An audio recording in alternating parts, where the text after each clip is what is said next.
Direktur Rumah Sakit Indonesia di Gaza Utara, Dr. Marwan Al-Sultan tewas setelah terkena serangan udara militer Israel. Kabar ini diumumkan Kementerian Kesehatan di Gaza pada Rabu 2 Juli 2025. Dr. Al-Sultan tewas bersama keluarganya setelah Israel menargetkan rumahnya di kota Gaza. Kementerian Kesehatan setempat mengutuk keras tindakan militer Zionis. Tindakan Israel dinilai sebagai kejahatan yang sengaja dan keji terhadap tokoh terkemuka di bidang medis. Dikutip dari Al-Mayadeen, Al-Sultan sendiri memang dikenal luas atas pengabdiannya selama puluhan tahun di bidang medis. Bahkan hidupnya didedikasikan untuk penyembuhan. Penargetan Dr. Al-Sultan menandai pukulan lain terhadap sektor perawatan kesehatan yang sudah hancur di jalur Gaza.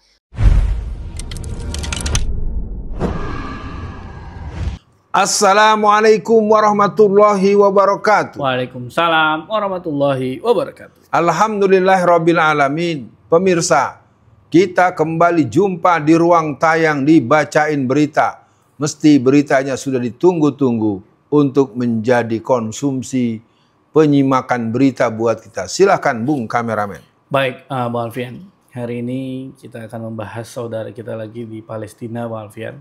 Nah, ini akan kita upload di akun MLJ. Jadi teman-teman kalau mencari di channel di YouTube, cari aja @Majelis Lentera Jihad. Itu subscribernya baru sekitar 300-an. Kita akan membahas atau mengupload tentang Palestina, insya Allah istiqomah di sana. Baik, Bang Alfian. Mungkin ada yang luput cerita tentang surat dari tahanan Palestina yang akan saya langsung bacakan di sesi awal ini, Bang Alfian. Saya dapatkan dari Instagramnya Uzma Media. Surat dari dalam penjara Demaun, Israel. Pesan dari dalam penjara Demaun oleh tahanan Syahad Majed Hasan kepada dunia. Kemarin kami mengalami bentuk penindasan yang sangat keji. Anjing-anjing dilepaskan, granat kejut dilemparkan, dan suasana penuh teror meliputi sel. Kami diikat, banyak dari kami digeledah dalam keadaan telanjang. Kepala ditundukkan paksa tanpa memperhatikan kondisi medis masing-masing. Sel-sel berguncang saat mereka menyerbu, menyemprotkan gas ke seluruh departemen, menciptakan kepanikan. Penghinaan demi penghinaan kami terima. 5 orang tawanan perempuan menjadi sasaran pelecehan verbal dan fisik. Salah satu petugas intelijen bahkan berkata secara cabul kepada salah satu dari kami, "Saya ingin memperkosa Anda." Ucapan kotor itu tak akan pernah bisa dihapus dari ingatan kami. Nah, ini salah satu, jadi dalam isi surat itu, dia tunjukkan ada yang kepada dunia, kepada ayahku, untuk sahabat-sahabatku. Nah, yang pertama kepada dunia yang tadi saya bacakan, bagaimana respon Bu Alfian? Silakan. Pemirsa, saya ingin memulai dengan memahamkan dulu MLJ.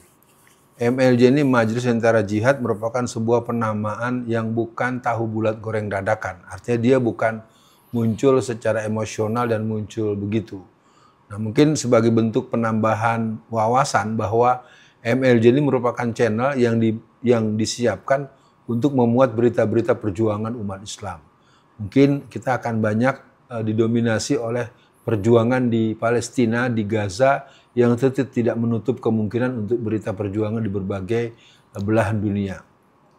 Sehubungan dengan surat yang dikeluarkan oleh seorang tahanan yang mengalami perlakuan dan melihat perlakuan terhadap kawan-kawan mereka, menurut saya ini merupakan satu pertanda bahwa kita di seluruh dunia harus ikut menyebarluaskan berita ini, sehingga bisa dipahami, terkonfirmasi bahwa Israel telah melanggar HAM secara serius dan Israel tetap memerankan diri sebagai negara teroris.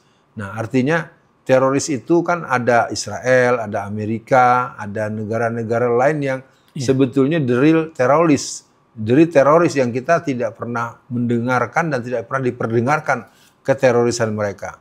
Terhadap apa yang terjadi dengan ada masuknya anjing, dengan perlakuan, dengan pernyataan-pernyataan verbal yang tidak patut, tidak senonoh dan mengarah kepada pelecehan, menurut saya itu harus menjadi sinyal buat kita, musuh-musuh Islam itu memang tidak akan pernah memberikan ruang untuk kita mempunyai ketenangan dalam menghadapi kehidupan kita untuk tetap dalam keadaan sakinah, dalam keadaan menjadi orang-orang yang teduh dan teguh dalam keislaman. Kata kuncinya, ini adalah satu berita yang bisa kita dengar. Boleh jadi ada yang lebih sadis lagi, Bung Kameramen. Boleh jadi ada yang di luar kemampuan kita untuk mencernanya. Bagaimanapun situasi ini sama dengan penjara yang terjadi di tempat di Suriah ya. Ada orang sampai dibikin lumer, Bung Kameramen, dimasukkan kantong plastik. Iya, yang kemarin. Itu merupakan sebuah pusat penahanan yang melakukan tindakan kekejaman yang sangat mengerikan. Sekali lagi, untuk surat dari penjara Israel harus menjadi bacaan yang satu, dipahami apa yang tersirat. Dua, apa yang dipahami yang tersembunyi, pesan apa yang tidak tertuliskan. Saya pikir ini sebagai sebuah respon awal, Bung Kameramen. Boleh dilanjut. Ya, Bu Alfian, tadi itu surat dari salah satu perempuan ya, orang Palestina. Yang pertama tadi kepada dunia. Nah sekarang ini kalimatnya ditunjukkan kepada ayahku.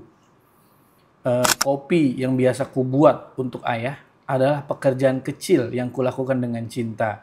Aku merindukan kehangatan sederhana itu dan tentu saja aku merindukan ayah. Masya Allah. Kemudian untuk sahabat-sahabatku. Aku akan memilih kalian jika aku harus memilih antara kalian dan cahaya mataku. Sekalipun mereka mengambil penglihatanku dan aku menjadi buta, aku tidak akan pernah meninggalkanmu. Syahad Majed Hasan, tahanan perempuan Palestina di penjara Damoun. Bung Alfian, kalau kita melihat Indonesia ini sepertinya tidak banyak Bung Alfian? Tidak bisa banyak sikap. Misalkan tarif dinaikkan oleh Amerika, kemudian Trump ngancam, lu nggak boleh, walaupun gua naikin, lu nggak boleh naikin tarif ke negara gua. Nah ini kan juga menjadi Bu Alfian? Seperti negara yang nggak punya power, Bu Alfian. Apalagi mau membela Palestina. Kira-kira gimana tuh, Bu Alfian? Ya, ini menarik. Ada dua posisi. Yang pertama, posisi yang berhubungan dengan kejadian yang dituliskan oleh seorang muslimah dari Palestina yang saya merinding sekali, Bung Kameramen, ketika soal kopi kepada ayah dan soal surat kepada sahabat. Yang jelas buat pemirsa, saya punya satu pesan. Lakukan dengan tangan-tangan Anda, sosialisasikan surat-surat ini. Boleh dibuat apresiasi dalam bentuk puisi, boleh diapresiasi dalam bentuk konten, boleh diapresiasi dalam bentuk-bentuk penyadaran. Karena ini merupakan sebuah hal yang mungkin kita lakukan.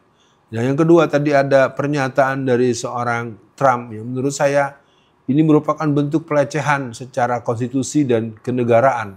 Saya enak aja, lu naikin harga, gua nggak boleh naikin, dan lu ngancem gua nggak boleh naikin. Tapi intinya, Bung Kameramen, untuk Indonesia saya pikir memang harus terus melakukan penguatan-penguatan secara pandangan-pandangan politik, dan itu mungkin jadi pesan dari saya buat seluruh pemirsa mancanegara bahwa kami di Indonesia melakukan gerakan memilih pemimpin amanah, dan saya berkomitmen untuk para pendidik-pendidik dan para level-level pendidikan yang lebih tinggi.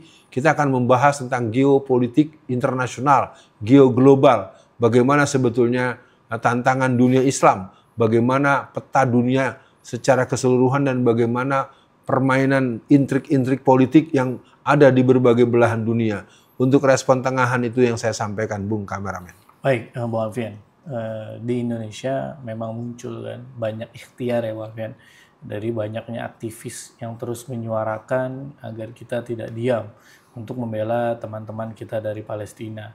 Tentu mungkin buat teman-teman apapun yang bisa kita lakukan, Rp10.000 atau berapa rupiah bisa kita lakukan, minimal ada yang kita sisihkan untuk mengirimkan ke teman-teman kita melalui lembaga-lembaga yang mungkin bisa kita percaya ya, Bu Alfian. Juga kan kalau nggak salah, Bu Alfian juga sempat ada acara dengan Ustadz Bakhtiar Nasir, kemudian ada Ustadz Hussein Gaza, dan banyak Ustadz Felix Xiao ya, kemudian ada Ustadz Ahmad Israfil yang mempunyai semangat untuk menembus blokade Gaza.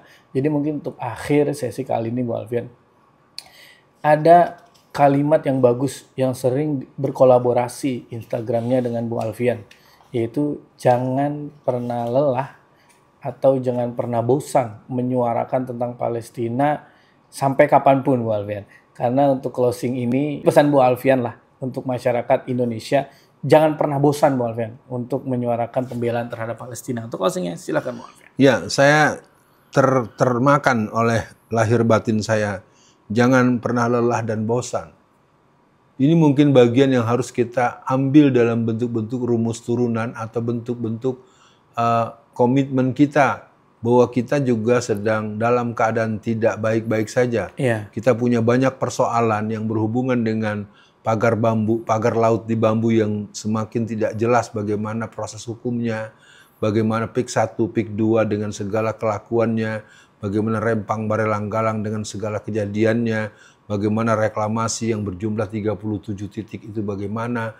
Dan sekali lagi buat pemirsa, ini kita memang sedang membahasakan beban perjuangan yang terjadi di bumi Palestina, buminya para nabi, buminya para syuhada, dan bumi akhir zaman. Karena memang ada 3 tempat yang tidak bisa dimasuki oleh Dajjal. Yang pertama adalah Makkah, Madinah, dan Baitul Maqdis. Itulah sebuah tempat yang tidak bisa dimasuki oleh Dajjal. Dan kita, tentu saya ingin katakan, langkah semangat, maju tiada henti. Untuk Islam kami korbankan diri. Api jihadku berkobar di hati, takkan padam wujudkan cita kami. Kita tidak boleh lemah, tidak boleh lelah, tidak boleh berhenti. Karena berhenti berarti mati, begitu menurut Sir Muhammad Iqbal. Dan kita tidak boleh menjadi orang yang lemah. Dan terus kita bermohon kepada Allah agar kita terus semangat, tidak boleh kehilangan. Karena kita cuma sekedar menyemangati diri kita sendiri, menyemangati anak-anak kita, menyemangati seluruh dunia. Sementara di Palestina, mereka tiap hari mendengar bombardemen. Beberapa waktu yang kita mendengar, ada rumah sakit Indonesia yang dibom atau direkturnya mati bersama istri dan anak-anak mereka. Tentu jihad kita harus terus digelorakan. Kita melakukan lipatan-lipatan, lompatan-lompatan jihad untuk menjadikan perjuangan umat Islam di Indonesia, di Palestina, di Uighur, di Xinjiang, di India, di seluruh dunia kembali bergelora. Hayya alal jihad, hayya alal falah. Kita terus berjuang untuk membebaskan Palestina. Free Palestine. Assalamualaikum warahmatullahi wabarakatuh.